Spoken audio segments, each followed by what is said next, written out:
I want to have the church secure.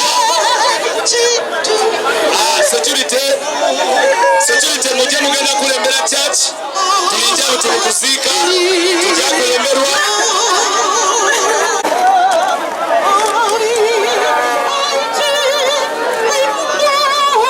Nija kusoka kutambuzana na executive ya NUP ne MP bonka. Abasikaire tuida kugoberera mpola.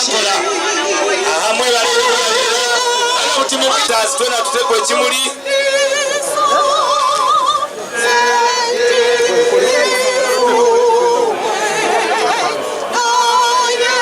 abona abazaire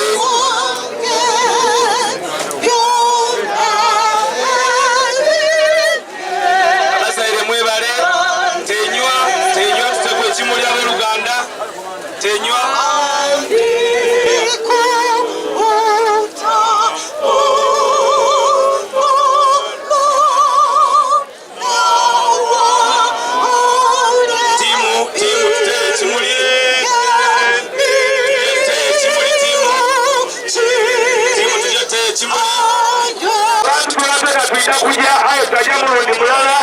tuingirize mnaeso tumuzike mchitiwa tutajia mulundi mulala tusoke tuje tuweze kuwa watono haya pika na jiriku online jiriku TV iwaile simu somolo kule ya kuisimu kuwa wale wote jozika wafunda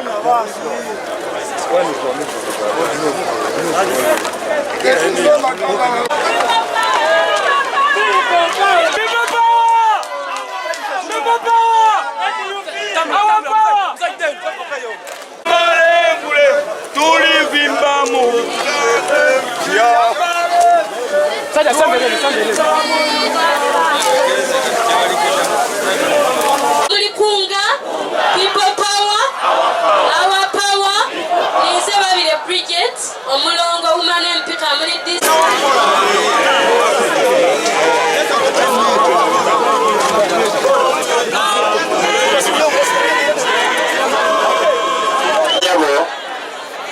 mondikirize mbakobere nti Amidi Stars wetubayenga tuli wano Honorable Nsanja Patrick Mabirizi Owantenjeru South Kono tubaire basatu tubaire ni mwani naze Babile Bridget ni North Flag Bearer owa district ye Kamoli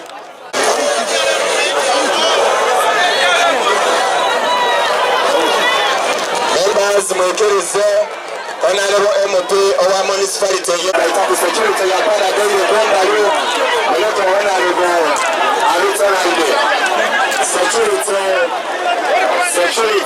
ya para do ile numa security ya para do ile numa don't go beyond the boundaries don't go beyond the boundaries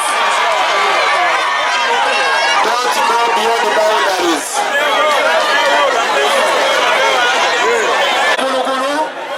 tumaze okuklininga ebibaire birikuleta obuchafu era tumaze okubifulumya so nenda mwikaikane NUP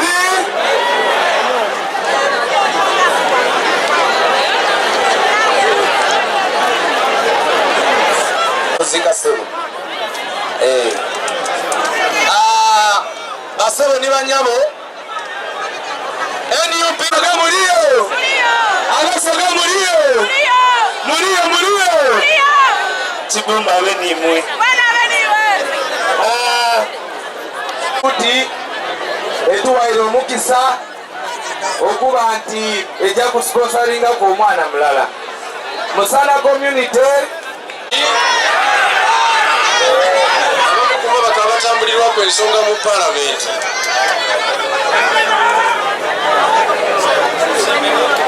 tundu kyokulembera just ekyo kyokka then tujja kusembyayo deputy chief wetu waffe just kweyanjula erinnya n'ekitundu kyokulembera banene tuba speech mpanvu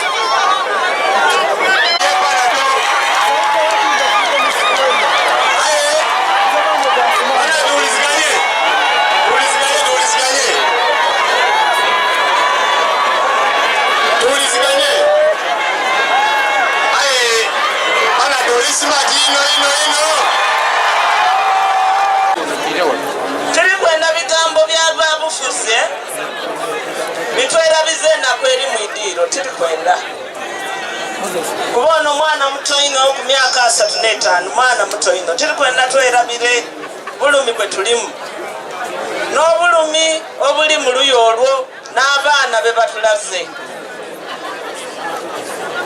imwe abataka abasoga mu Kiidi nga okufa tukutaamu ekitiibwa ky'amaani era kiri kwenda ino tuve ku nnono kyeba ndibasaba nti ebiseera bino tubirize mwanyi naife ali awo agalamire mwife twongere omusabira kuba entiisa yeyakubye ekyalo kyaife bweba ewuwo toyogerera ku bye tuli kwogereraku nti ebeeyi okweyongera olibona tibyagwirewo accident ebaire pulaani yaira twagibakobera ira emyaka 2 enyuma mukaidukira nze mwena emereire wano nabalengeza nti yetujambi era bweba eriyo omuntu mu Uganda idensi eyabulira ninze era ninze mbakakasa nti ninze ndi bwe tunagitoolawo Katonda abankumire. Waiswa Dennis yali ku delegation yeyo abandi betwalina bukolwo bayira yewa mzee yewa dada abandi bafuna obwa RDC abandi bayira yo mukutimba ebipande bya yero Waiswa Dennis afirenga tukali nayi era ndikwenda okuidukiza ni meeting eyindi yali ku parliament delegation yava iganga yatuletera amatoke yatuletera enkoko twabingiza ni mu parliament munda delegation yeyo yakulemberwa mwami Meya Bamululenzi mwami Waiswa Dennis olw'ensonga omuvubuka ono noyo abakubavubuka babaire very active okuva lwebegaita ku kintu kino ekyokunola ewanga ndikwenda okumwebaza nga tuli kumuwerekera nti bukyanga yegaita ku National Unity Platform abairenga tatagalangamu abairenga mulwani wa amaani era nga tumwesigama kwino ndikwenda okutwala omukisa guno kitalo ino njagala okusasira family ya muganda waffe Dennis Waiswa. Dennis abaire musaada omusaada omugumu ino era tufiiriddwa nnyo njagala okusasira family kulwa NUP gyenjogerera lwa Busoga kitalo nnyo kitalo ddala ekya muganda waffe ono Dennis teyafudde nga ali mu buyaaye obanga ali mu bubbi. Dennis yafudde nga ali mu kulwanira nsi ye terere. Dennis yafudde nga ali mu lutabaalo.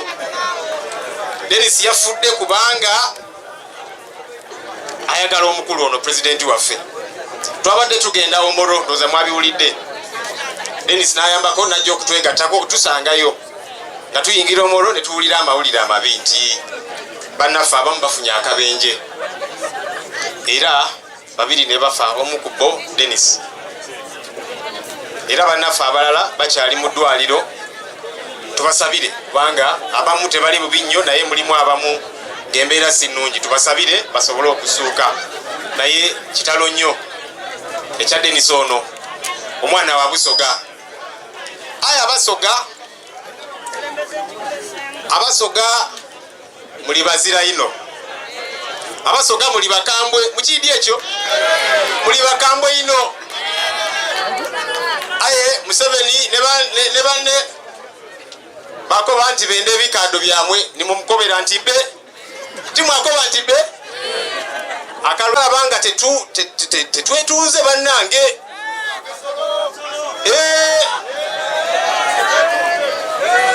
bannaye tubeere stede abakulembeze abali wano era kakasa president ajja kyogerako abakulembeze abali wano tusigale ku mulamwa abantu bano munange si basiru abantu bano bategeera era balaba nti omukulembeze ali sted akyali ku mulamwa era ne balaba n'omukulembeze agezaako okubeera bwati ng'abuzaabuza. So njagala okukubiriza abakulembeze bannange bannaye tusigale nga tuli ku mulamwa.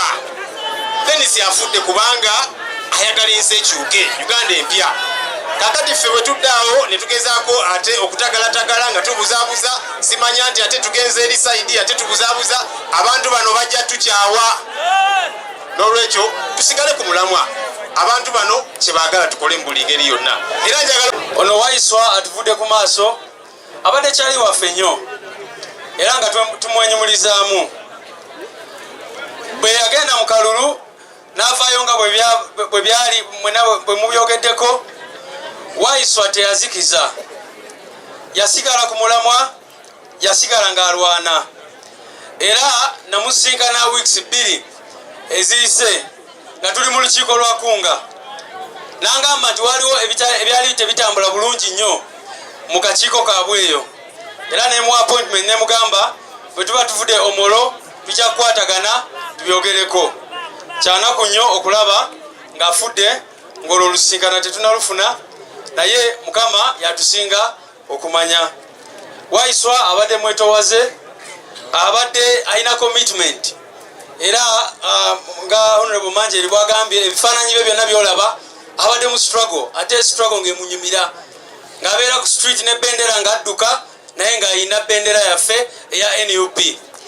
Abadde ng'agenda ku radio stations, ng'agenda buli wamu wonna wonna ng'atwala enjiri ya People Power. N'olwekyo njagala kutwala okusaasira eri President waffe okufiirwa abalwanyi be 2 mu accident eyo, newankubadde tenategeerekeka nayo ne bwe baddewo, naye President tukusaasira nnyo naffe ffenna abakulembeze, kubanga bano abalwanyi 2 ogwe tuziise jjo nono muganda waffe addi buddene lye batulekedde ffe ng'aba NUP. tulivimba mu Uganda empya. People Power. Abantu butimwe na Embeze bannaffe mwenna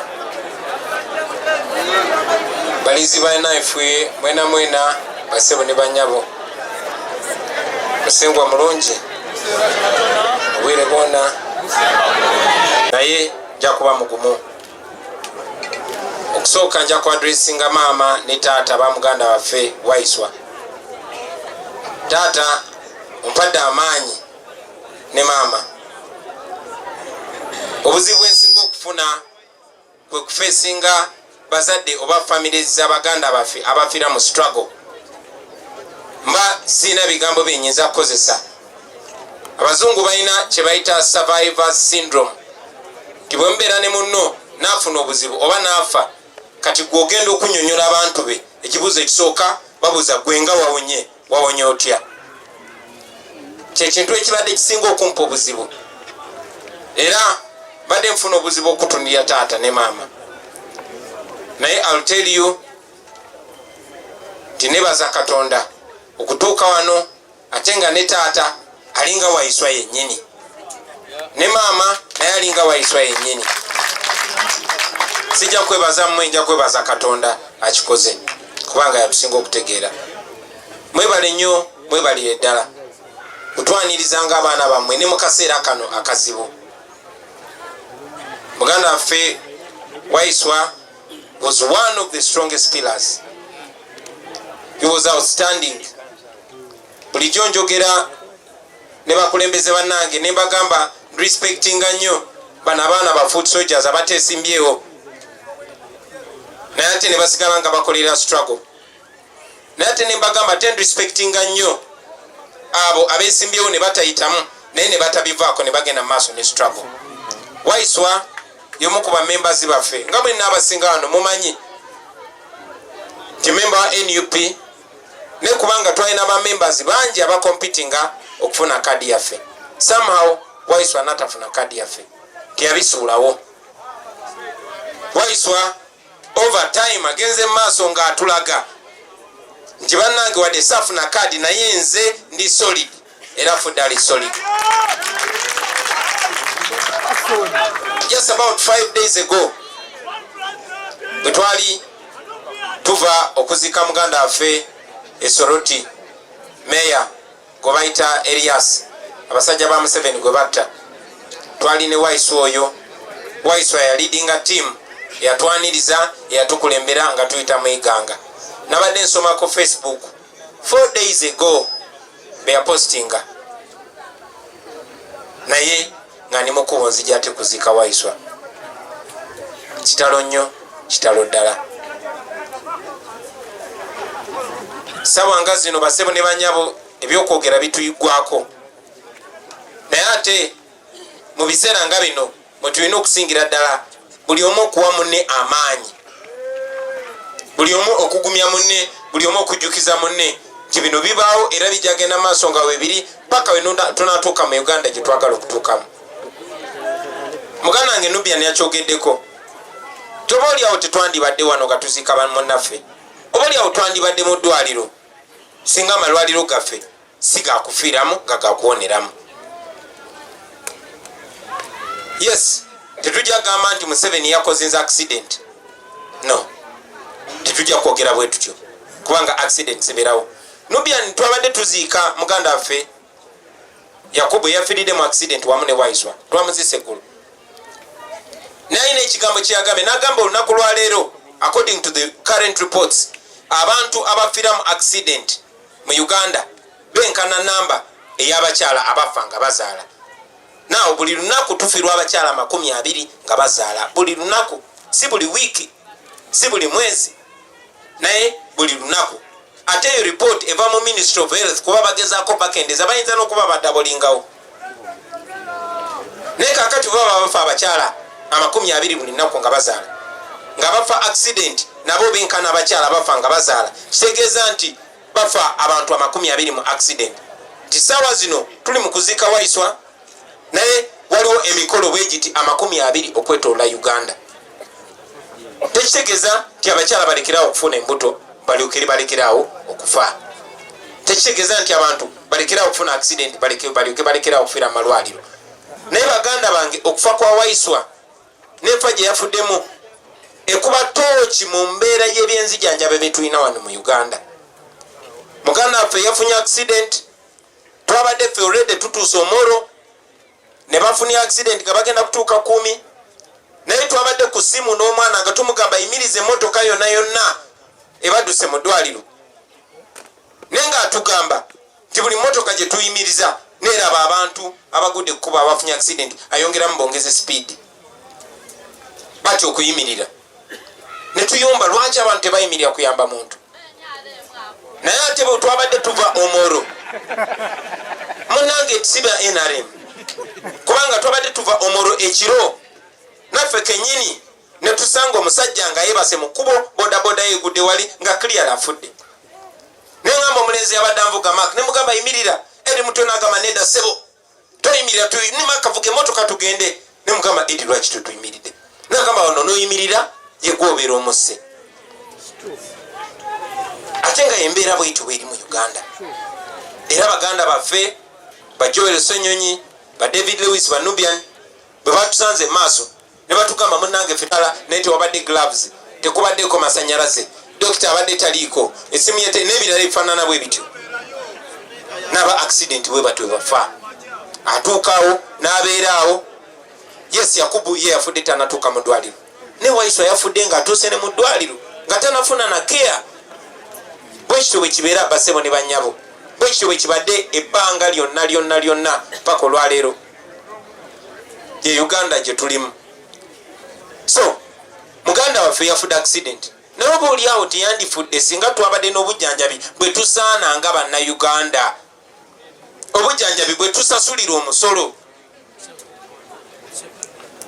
So okufa kwe kutujjukize basebo ne bannyabo ti bye tulwanirira bamaama bataata, si tuli bakozi ba ffujjo, tetuli balimba, tulwanirira Uganda eneeyamba gwe ali eyo. Era ebyobufuzi mubiyita byabufuzi, njagala nnyo biyita ebyobukulembeze.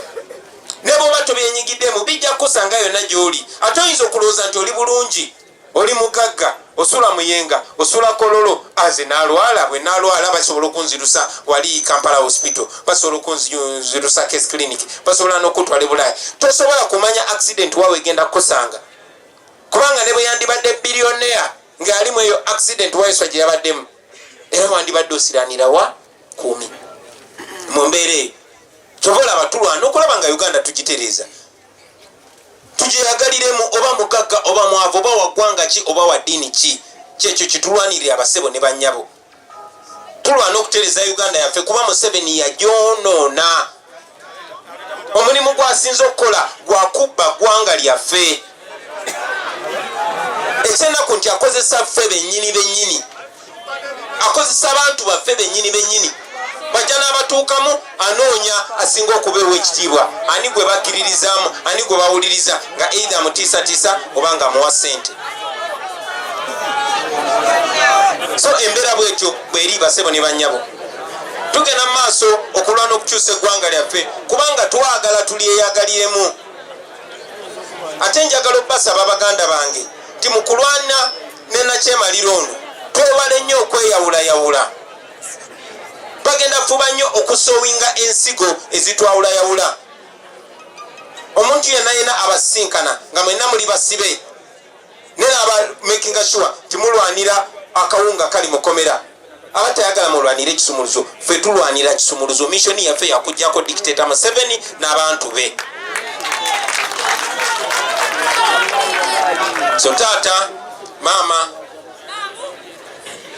nga Honorable Ssenyonyi bwagambye Waiswa tabadde muyayi tabadde mubbi afudde alwanira Uganda ennungi abaana be beyagaliremu bazadde be beyagaliremu era naffe twagala okweyamaano nga tetunazika muganda waffe tetugenda muswaza kyetusobola okukola okumuwa ekitiibwa kwe kusigala ku mulama okumakinga sure ti waakiri yonna gy'anaabeera ali alaba ng'abaana be bali mu Uganda eyeyagaza Uganda ebawa ekitiibwa kati tusazeewo tulwane tukyuse ensi yaffe tugenda kubeera basibe ebbanga lyonna tetwabeeranga basibe Busoga yali industrial region ya Uganda amasanyalaze gaavanga eno 36 years later tambula mu Busoga olaba obwavu buli mu Busoga wano wewavanga balooya wano wewavanga bayigirize yonna naddala mmwe aba National Unity Platform